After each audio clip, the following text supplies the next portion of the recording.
Bienvenida o bienvenido. Hoy nos vamos a meter en algo fascinante, ¿eh? El interior de nuestro cuerpo a esa fábrica increíble que es la hematopoiesis. La creación de la sangre, ¿no? Exacto, la producción continua de células sanguíneas. Pensemos un segundo. Miles de millones de células nuevas cada día. ¿Cómo hace el cuerpo? Y bueno, ¿qué pasa si algo falla? Precisamente. Y para guiarnos en esta exploración, vamos a usar como referencia un capítulo de un texto de farmacología muy reconocido, el Goodman and Gilman. Ajá. Nuestra idea hoy es desentrañar un poco esa red complejísima que regula todo este sistema. Hablaremos de factores de crecimiento, que son como los directores de orquesta, ¿verdad? Claro. Los minerales, las vitaminas, que son como los ladrillos. Y por supuesto, cómo usamos todo esto en medicina para tratar distintas condiciones. Y veremos cómo el cuerpo, ante una necesidad como una anemia o una infección, puede multiplicar más de 20 veces la producción de algunas células. Es increíble la capacidad de respuesta. Y los fármacos que ayudan a eso. Ok, comencemos este análisis a fondo. Empecemos por lo básico, si te parece. La hematopoiesis. Producción constante para reemplazar células viejas. Ocurre en la médula ósea. Suena simple dicho así, pero ¿Ni lo es? ¿qué va? Para nada. Es de una complejidad asombrosa. Todo arranca con unas células madre, las hematopoieticas. Son poquitas, muy raras. ¿En serio? Sí, pero tienen una capacidad increíble. Se renuevan a sí mismas y además pueden transformarse en más de 10 tipos diferentes de células sanguíneas. Glóbulos rojos, blancos de varios tipos, plaquetas. ¡Wow! Y todo esto depende de un ambiente súper específico en la médula ósea y de señales químicas, que son estos factores de crecimiento que mencionábamos. ¿Y la materia prima, supongo? Fundamental. Necesita minerales, hierro, cobre y vitaminas, ácido fólico, B12. Si falta algo de esto, pues, aparecen las anemias. Y cada una tiene sus características. Mencionaste los factores de crecimiento. Suenan a que son la clave de todo. ¿Cómo actúan? Son cruciales, sí. Son proteínas, glicoproteínas. Y lo increíble es que funcionan a concentraciones bajísimas, ínfimas. ¿Ah, sí? Sí, actúan como en una red. Se conectan, muchas veces se ayudan entre sí, se potencian. Le dicen a la célula, divídete o conviértete en esto. Entiendo. Y un detalle interesante, algunos factores iniciales son un poco redundantes. Si falta uno, quizás otro pueda hacer su trabajo. Ah, mira. Pero los que dirigen la especialización final, digamos, la eritropoyetina, la EPO para los rojos o el GCSF para ciertos blancos, esos son indispensables. Si no están, falta ese tipo de célula. Eso es una citopenia específica. Comprendo. Y sé que descubrirlos fue un gran avance, ¿no? Con cultivos de células in vitro. Exactamente. Esos experimentos fueron la clave. Permitieron aislarlos, entenderlos y, finalmente, producirlos con ingeniería genética. Y ahí nacieron las terapias. Ahí mismo. El GCSF, el GMCSF, la EPO, la trombopoyetina o TPO, revolucionaron el tratamiento de muchas enfermedades. Hablemos de la más famosa entonces, la eritropoyetina, la EPO, conocida por el dopaje lamentablemente, pero ¿qué hace en el cuerpo? Bueno, la EPO es, sin duda, la reguladora principal de los glóbulos rojos. El riñón es como el sensor. Sí, detecta si hay poco oxígeno en la sangre, lo que llamamos hipoxia. Y si detecta poco oxígeno, ¡pum!, libera más EPO. Interesante. Y aquí hay una molécula clave, el HIF, factor inducible por hipoxia. Otra proteína, la VHL, controla cuánto HIF hay. Y fíjate qué curioso, si hay mutaciones en VHL, el HIF se acumula sin control. ¿Y entonces? Se dispara la producción de EPO y tienes un exceso de glóbulos rojos. Se llama policitemia. Te muestra lo fino que es este ajuste. Es un equilibrio delicado. Muy delicado. La EPO viaja a la médula y les dice a las células precursoras, conviértanse en glóbulos rojos. Si falta EPO, como pasa en la insuficiencia renal crónica, la anemia es severa. Y por eso las versiones farmacéuticas, epotina alfa, darbepotina, ¿dónde se usan más? El uso estrella, sin duda, es la anemia por enfermedad renal crónica. Ahí es básicamente un reemplazo hormonal. El riñón no produce EPO, se la damos nosotros. Tiene sentido. Tiene sentido. También en anemias por quimio, en algunos síndromes mielodisplásicos para reducir transfusiones antes de cirugías. Pero ojo, su uso necesita mucha precaución. ¿Por qué? ¿Qué riesgos hay? Porque el objetivo no es, digamos, llevar la hemoglobina a niveles normales a toda costa. De hecho, intentar subirla demasiado, por encima de 11 GDL, se ha visto que aumenta riesgos serios. ¿Cómo cuáles? Pues mayor riesgo de trombosis, de infartos, de ictus, incluso en algunos tipos de cáncer, podría hacer que el tumor crezca más rápido. Es un balance. Un balance complicado. Exacto. Además, es común que suba la presión arterial. Y casi siempre, hay que dar hierro también, porque al fabricar tantos glóbulos rojos, el cuerpo se gasta el hierro volando. Entendido ese balance riesgo-beneficio. Mencionaste el hierro, pero ¿hay otras maneras de estimular glóbulos rojos? Leí de un fármaco nuevo, luspatercept. ¿Es parecido a la EPO? No, para nada. El mecanismo es totalmente diferente. Y la verdad, bastante ingenioso. No estimula directamente la producción. Entonces, Actúa como una especie de trampa molecular. Imagina que hay unas proteínas de la familia TGF-beta, como la GDF11, que normalmente frenan la última etapa de maduración de los glóbulos rojos. ok. Lo que hace el luspatercept es atrapar esas proteínas freno, las neutraliza, y al quitar el freno, permite que más glóbulos rojos terminen de madurar y salgan a la sangre. Es una estrategia indirecta. Una trampa. Suena muy inteligente. ¿Y dónde se usa este fármaco? Está usando en adultos con beta-talasemia, que dependen de transfusiones, y en algunos tipos de síndromes mielodisplásicos de bajo riesgo. El cuidado principal es el riesgo de coágulos, de tromboembolismo, sobre todo si el paciente no tiene vaso. Es un buen ejemplo de buscar nuevas vías, ¿no? Exacto. Nuevas formas de intervenir en este sistema tan complejo. Muy bien. Ya hablamos de los transportadores de oxígeno. Pero, ¿y nuestras defensas? ¿Los glóbulos blancos? ¿Qué los estimula? Ahí entran otros factores. Los principales son el GCSF, que es el factor estimulante de colonias de granulocitos, y el GMCSF, que estimula granulocitos y también macrófagos. GCSF y GMCSF. Eso es. El GCSF, que son los fármacos filgrastim y pegfilgrastim, este último de acción más larga, es muy específico para los neutrófilos. Los que luchan contra bacterias. Exacto, son clave. En cambio, el GMCSF, el sargramostim, es un poco más amplio. Estimula también monocitos eosinófilos. Me imagino que son cruciales en oncología, después de la quimio. Totalmente. Su uso principalísimo es acortar la neutropenia, esa bajada peligrosa de neutrófilos después de la quimio o de un trasplante de médula. Menos días sin defensas. Justo. Menos riesgo de infecciones graves. Y además, el GCSF tiene otro papel fundamental. Se usa para movilizar las células madre de la médula ósea hacia la sangre, ¿Para qué? para poder recolectarlas de la sangre periférica, para los trasplantes. Hoy día, la gran mayoría, más del 90% de los trasplantes, se hacen con células movilizadas así. Es mucho menos invasivo que sacar médula ósea. Que avance. Sí. También se usan en algunas neutropenias de nacimiento. Y el pegfilgrastim, al durar más, pues simplifica todo. Una sola inyección por ciclo de quimio y listo. Muy conveniente. Y efectos secundarios. Son problemáticos. Lo más habitual es sentir algo de dolor en los huesos, normalmente leve, moderado. El GMCSF a veces da alguna reacción más fuerte, como bajada de tensión al principio. Ajá. Con GCSF, hubo un temor inicial sobre si aumentaba el riesgo de leucemia a largo plazo en los donantes sanos de células madre, pero el seguimiento no ha mostrado que eso sea un problema real. En la práctica, el GCSF es el que más se usa, es como el caballo de batalla. Entendido. Nos quedan las plaquetas. Fundamentales para que no nos desangremos. ¿Quién manda ahí? Ahí la directora principal es la trombopoyetina, la TPO. Se produce sobre todo en el hígado, y aquí la historia de los fármacos es curiosa. ¿Ah, sí? ¿Qué pasó? Pues que los primeros intentos de hacer TPO en el laboratorio, TPO recombinante, fallaron de una manera inesperada. ¿Cómo? Algunos pacientes empezaron a crear anticuerpos contra esa TPO artificial. Y lo peor fue que esos anticuerpos también atacaban a la TPO natural del propio paciente. No me digas. O sea, ¿el remedio peor que la enfermedad? Exacto.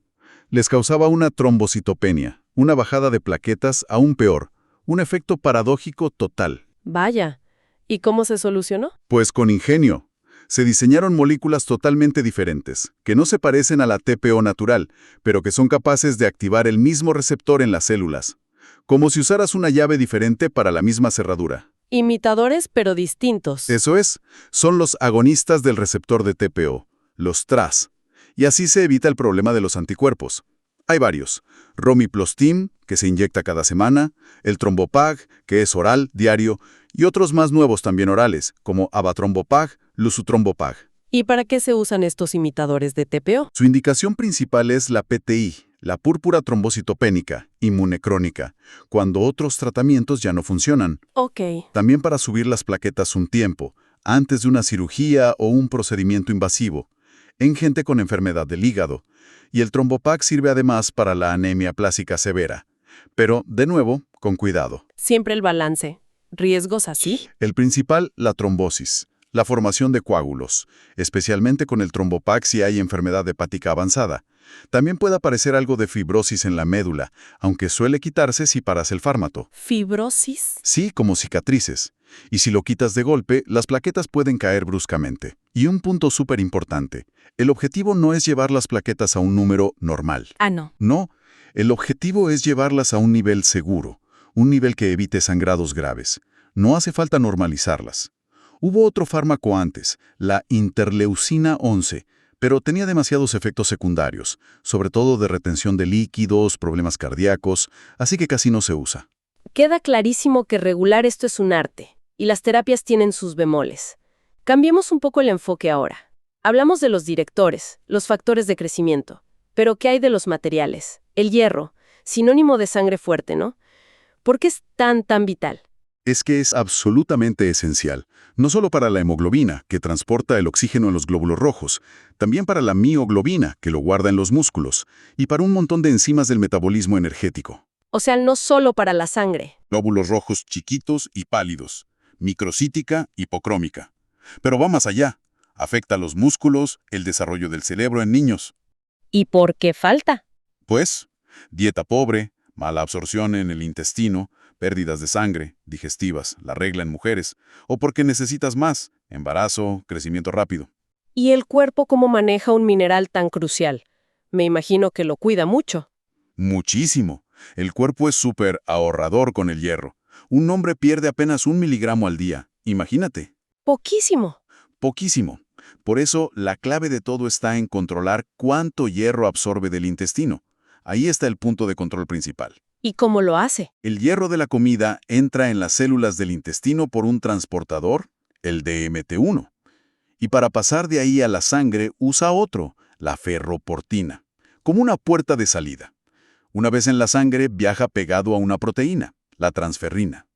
Y aquí entra la gran reguladora, la estrella, la hepcidina. Hepcidina. ¿Qué hace esa hormona? Es como la jefa de policía del hierro. La produce el hígado. Se pega a la ferroportina, a esa puerta de salida, y le dice, destrúyete. La bloquea. La bloquea y la elimina. Así que impide que el hierro salga a la sangre, tanto el que viene del intestino como el que reciclan unas células llamadas macrófagos de los glóbulos rojos viejos. Interesante. ¿Y cuándo produce el hígado más hepcidina? Pues cuando ya hay suficiente hierro en el cuerpo o cuando hay inflamación. Ah, por eso la anemia en enfermedades crónicas. Exactamente. La inflamación crónica sube la hepcidina y la hepcidina atrapa el hierro dentro de las células. El hierro está ahí, pero no se puede usar para hacer glóbulos rojos. Es una anemia por secuestro de hierro. Fascinante. Y al revés, en la hemocromatosis hereditaria, un problema genético. Falta hepcidina. Y el cuerpo absorbe hierro sin parar, se sobrecarga. ¿Qué control tan fino? ¿Y si falta hierro, cómo lo reponemos? ¿Pastillas o inyecciones? Lo normal es empezar con hierro oral. El sulfato ferroso es barato, efectivo, pero muchas veces cae mal al estómago, da molestias. Y la absorción es limitada. ¿Y eso de quedar mucho puede ser malo? Sí, es una paradoja curiosa. Si das dosis muy altas o muy seguidas, puedes hacer que el hígado produzca más hepcidina. Y bloqueas la absorción. Exacto. Bloqueas la absorción del mismo hierro que estás dando. Por eso ahora se está viendo que a lo mejor es mejor darlo una vez al día, o incluso diazidiano. Podría ser más eficaz y tolerarse mejor. Interesante estrategia. Sí. Ahora, si el hierro oral no funciona bien, si sienta muy mal, si hay un problema de absorción serio, como en la celiaquía, o si necesitamos llenar los depósitos rápido, ahí usamos el hierro intravenoso, el IV. ¿Y ese es seguro? Las fórmulas nuevas, ferumoxitol, carboximaltosa férrica, son muchísimo más seguras que las antiguas de hierro dextrano. El riesgo de reacciones alérgicas graves es mínimo y permiten dar dosis grandes en poco tiempo. Son una gran ventaja. Qué bueno saberlo. Eso sí, mucho cuidado con la intoxicación aguda si un niño se toma las pastillas de hierro por accidente. Eso es una emergencia. Mencionaste al principio otros minerales y vitaminas. ¿Repasamos rápido su papel? Claro, el cobre, necesario para enzimas que manejan el hierro. Si falta, es raro, da anemia y bajan los glóbulos blancos. La piridoxina, vitamina B6, clave para hacer el grupo hemo de la hemoglobina. Ajá. Si falta, o si tomas fármacos que la bloquean, como la isoniazida para la tuberculosis, aparece una anemia rara, la sideroblástica. El hierro se acumula dentro de las mitocondrias de los precursores de glóbulos rojos. ¿Y la riboflavina, la B2? Rara vez causa problemas ella sola, pero su falta puede ir junto con otras en casos de desnutrición grave. Y para ir cerrando, un dúo importante, las anemias megaloblásticas, por falta de B12 o de ácido fólico. ¿Qué tienen en común estas dos? Pues que ambas vitaminas son absolutamente esenciales para fabricar ADN. Para el ADN. Sí. Cuando falta una de las dos, las células de la médula ósea, al dividirse, no pueden duplicar bien su núcleo, su ADN. El resultado es que crecen, se hacen enormes, pero el núcleo queda como inmaduro, mientras que el citoplasma sí se desarrolla. Son los megabloblastos. Células grandes y raras. Exacto. Y muchas ni siquiera llegan a salir a la sangre. Mueren dentro de la médula. Eso se llama hematopoiesis ineficaz. El punto bioquímico clave que las une es una reacción, la de la metionina sintasa. Necesita B12 para poder reciclar el folato y que éste pueda usarse para hacer ADN.